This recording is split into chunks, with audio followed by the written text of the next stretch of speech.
As one might expect, most paranormal and supernatural encounters occur in the hours of darkness.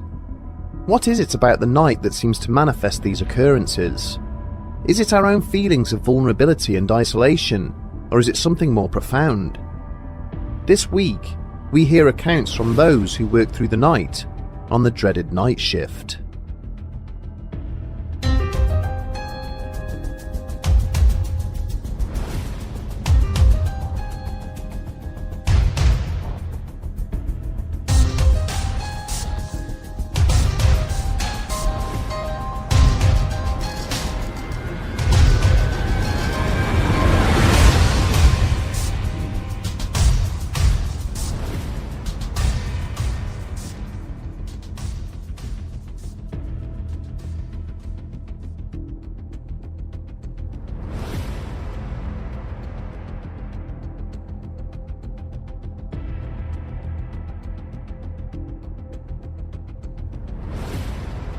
The night shift is a polarizing proposition for many workers. Some actively seek it out, enjoying the relative peace and quiet of the midnight hours. Others try to avoid it at all costs, only partaking out of necessity or because they have no other choice. Luckily for the latter, the requirement to work overnight duties has lessened somewhat in the last few decades, due to the introduction of the more salubrious twilight shift or the implementation of automated solutions. But even in circumstances where a human element is still deemed necessary, those performing such roles are often supported by digital communications, CCTV, and GPS technology, which assist them with their duties. And yet, for the people who undertake these 10 or 12-hour shifts whilst the rest of us are sleeping, with only themselves or a limited number of colleagues for company, such periods of time often prove difficult to endure. Even with the aid of stimulants such as caffeine, medication, and electronic devices, all the technology in the world cannot suppress emotions such as fear, loneliness, and doubt. It should come as no surprise that many night workers often find themselves isolated and alone, and whether through irregular sleep patterns leading to sleep deprivation or something more profound, we often find that these people have at least one strange experience to share.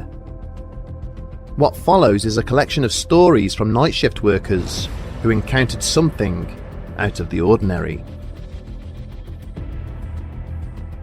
Built in 1818, Bodmin's St Lawrence Hospital was commissioned to accommodate growing numbers of mentally ill residents. During its tenure, it would become one of the most prominent asylums in the southwest of England, and its facilities would go on to be expanded a further 6 times over the decades. As with many such institutions of its day, its reputation would come to be somewhat marred by accusations of mistreatment towards patients. Much controversy and lengthy legal battles would come to define its final years, before it was eventually closed in 2002. What followed was a period of neglect, as the site stood derelict for over a decade, before the main buildings were eventually converted into luxury apartments in 2013. During the intervening period, the less historic outer buildings were slowly demolished. The sprawling hospital grounds were fenced off from public access and patrolled by security guards, posted to prevent vandalism and wayward urban explorers. One of these security guards, Steve Hennigan, would work on the site for several years, during which time he would allegedly experience numerous eerie and unexplained incidents. These included doors violently slamming shut of their own accord, and gurneys rolling down corridors when no one was near them. Some of his colleagues claimed to have heard footsteps making their way around the facility at night, coming through hallways towards them, or stamping around in rooms above their heads when they knew no one else was there. There were also reports of cackling laughter or soft whimpering coming from behind the doors of locked rooms, and shadowy figures which were seen to somehow pass through solid walls. Due to its sheer size, it was standard practice to have 2 guards stationed at the complex during the night, though on occasion, a third worker might also be present, for training or some other purpose. Their working routine consisted of one man patrolling the perimeter fences and checking the buildings, whilst the other remained in the CCTV cabin, keeping an eye on the camera feeds. They would then alternate these responsibilities throughout the shift. During one evening in February of 2004, Hennigan was working alongside his usual partner Rob Durham, as well as a new guard named Sean Pollock. Sean would be filling in for Rob in the coming weeks, as he was due to take annual leave. At some point during the night, whilst the new recruit was out walking the perimeter fences, Steve had started to feel unwell and advised Rob that he was going for a lie down. Leaving his partner to man the cameras, Hennigan made his way to one of the empty outbuildings nearby, where the guards had constructed a makeshift sick bay using furniture and bedding left over from the hospital's closure. Settling into a gurney, Steve closed his eyes and rolled onto his side, trying to alleviate the nausea which had come over him. But after about 10 minutes, he was disturbed by a recurring noise, emanating from the main corridor just outside. Believing this to be the wind, he tried to ignore it, before realizing that it was far too persistent and rhythmical. As time passed, he concluded that what he could hear was deep and labored breathing, coming from just outside the room where he was lying. Thinking this was one of his colleagues playing a prank, he turned and shouted for them to cut it out, and then rolled back over to face away from the door. But the sound had persisted. As Steve lay with his back to the entrance, he realized that the breathing was steadily growing in volume, as if the individual responsible had now entered the room with him. Turning again, he scanned his surroundings, only to find that he was alone. But still the sound persisted, and now seemed to be coming from just outside the room's only window. It wasn't unusual for homeless people to sneak into the grounds, and now he believed that someone was sleeping in the small alleyway just beneath the window outside. Creeping over, he took out his torch and shone it down into the darkness, only to find that the alleyway was completely empty. Confused, he stepped back, and that is when he saw her. Standing no more than 3 feet away from him was a slim woman wearing a white hospital gown. Hennigan could not see her face, as her profile features were obscured by long dark hair. She had her back to the wall, facing directly into the centre of the room, and was breathing heavily as if distressed. Overcoming his initial shock, he asked the mysterious intruder if she needed help. When she did not reply, he reached out to tap her shoulder, only for her to turn and recoil in horror, stepping back and passing right through the wall behind her. His nerve broken, Hennigan fled the room, running across the site back to the CCTV cabin. His unexpected and crashing entrance through the porter-cabin door startled his 2 colleagues. Struggling to get his words out, he asked if either had seen anything unusual on the cameras, only to be told they had not. His co-worker Rob then fixed him with a knowing smile and said, "You've seen her, haven't you?" Apparently, Steve's was not the first encounter of its kind.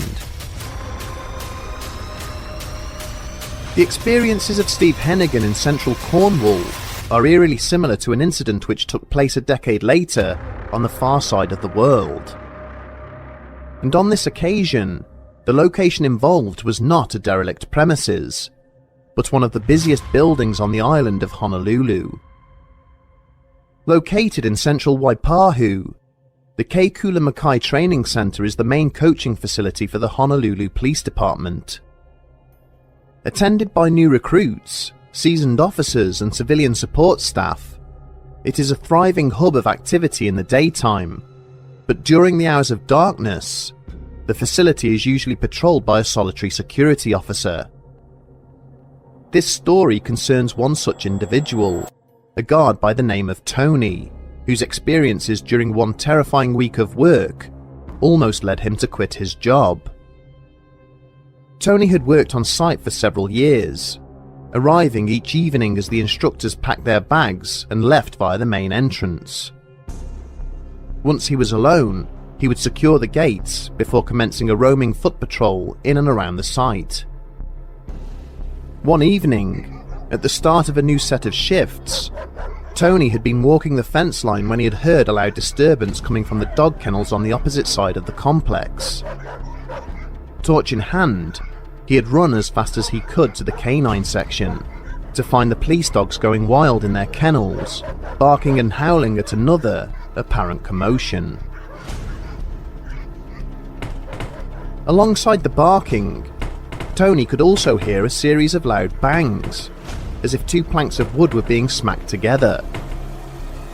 Leaving the pens behind him and following this sound, he found himself heading towards an empty building, set aside for firearms training. As he neared the void premises, he saw that the wooden shutters which should have been secured over the windows of the building were slamming open and shut of their own accord. It was a windless night, and thinking it must be someone pranking him, he shone his torch over towards the building to see who it could be. To his amazement, the shutters continued to move to and fro, despite nobody being nearby. He shouted to announce his presence, and no sooner had the words left his mouth than all the shutters suddenly slammed closed once and for all. A little perturbed, Tony walked over to the building, conducting a wide circular patrol, before finally going inside. Every room and stairwell was empty, with no sign that anybody had been there. Completely dumbfounded, the guard left to continue his rounds, steering clear of this building for the rest of his shift. 2 nights later, Tony was once again working alone near the site's main entrance. Having already conducted 2 full circuits of the fence lines, he decided to take a break in one of the smoking areas. As he scanned the grounds, he suddenly caught sight of an old lady, attired in a flowing white dress, slowly walking across the car park towards him. Assuming she was lost or in need of help, Tony rose to his feet. He wondered how she had gotten into the facility, since he had already locked the gates. Waving his arm to attract her attention, the guard was shocked to see her suddenly vanish into thin air. Already on edge as a result of the incident at the firearms building, he had immediately resolved to call for the assistance of a local unit. As he turned to head towards the security office, however, he now saw that the woman was standing behind him. She was closer now, and he could see that her features were angry, twisted into a terrifying grimace. She took a step towards him, at which point his hand instinctively fell to the pistol at his belt, only for her to once again fade into nothingness. Staggered by what he had just seen, Tony's knees gave way, and he slumped onto the bench behind him. He turned, resting his face in his palms upon the table in front of him, and was suddenly consumed by a dreadful feeling, as all the hairs on his body stood on end. Raising his head, he now saw that the woman was sitting directly opposite him, her stare boring into his soul with that horrifying expression. He leapt from the table and made straight for the security office, looking behind him one last time, only to see her still sitting there staring at him as he hurried away. When the police arrived shortly afterwards, they never found any trace of the spectral intruder. The antagonists in such incidents are not solely limited to women in white, with the nocturnal visitor in our final story being of an entirely different nature. Several years ago, a young man by the name of John Lockwell took a job as a night watchman at a brewery complex in the northwestern United States. The facility consisted of several processing plants, with a smaller bar and shop area where the public could buy beer direct. Initially excited at the prospect of his first paid employment since leaving college, Lockwell soon found himself starting to feel uneasy as his shifts progressed.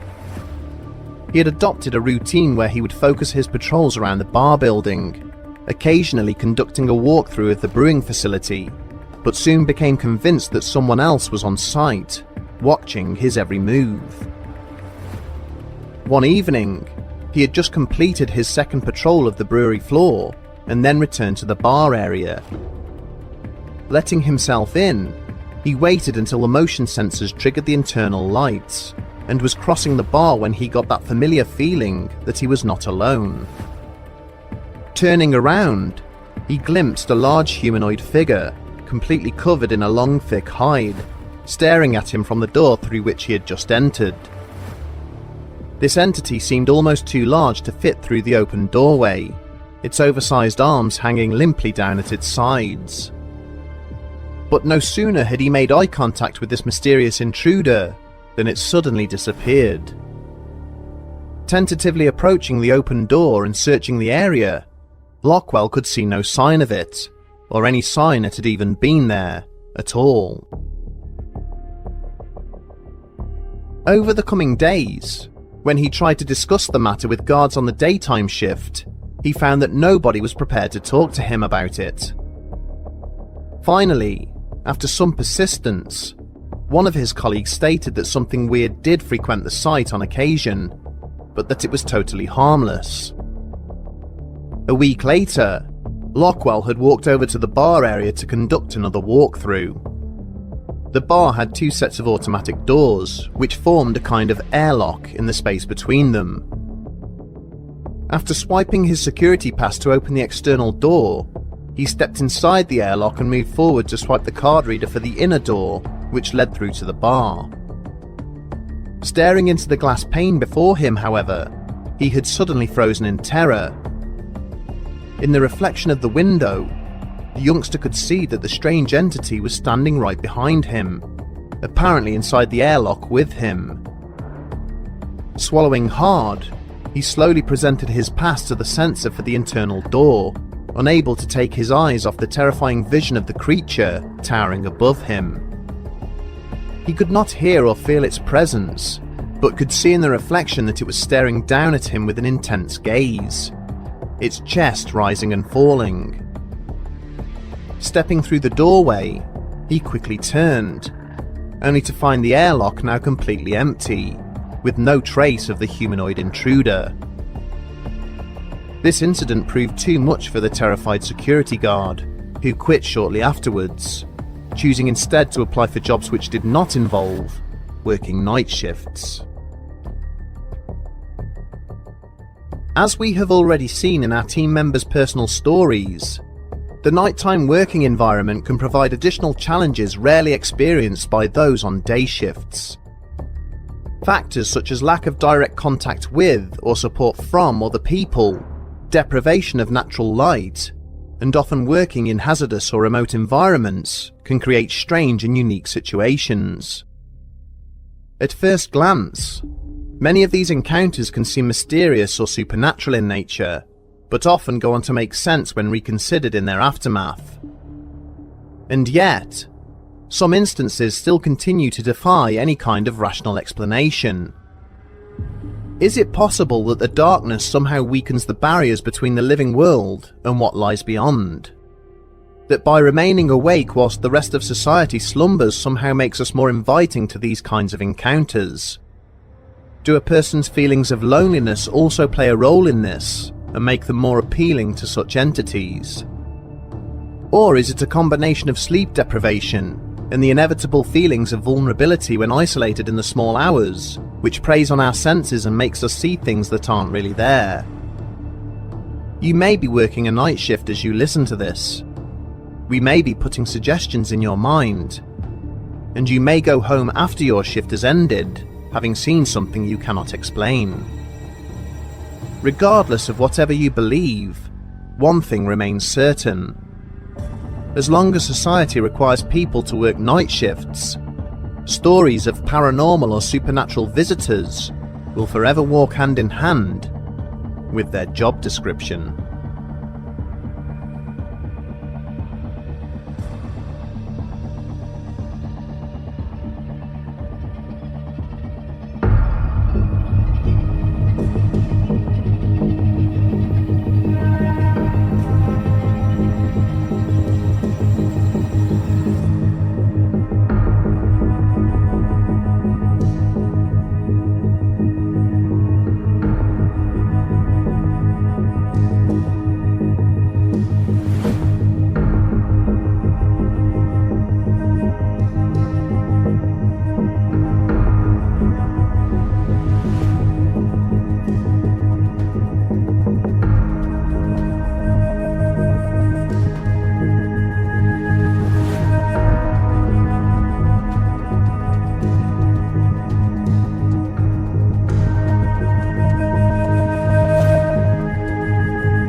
It should come as no surprise that many night shift workers often find themselves isolated and alone. Oh, come on! In actual fact, come on. You're not stopping me.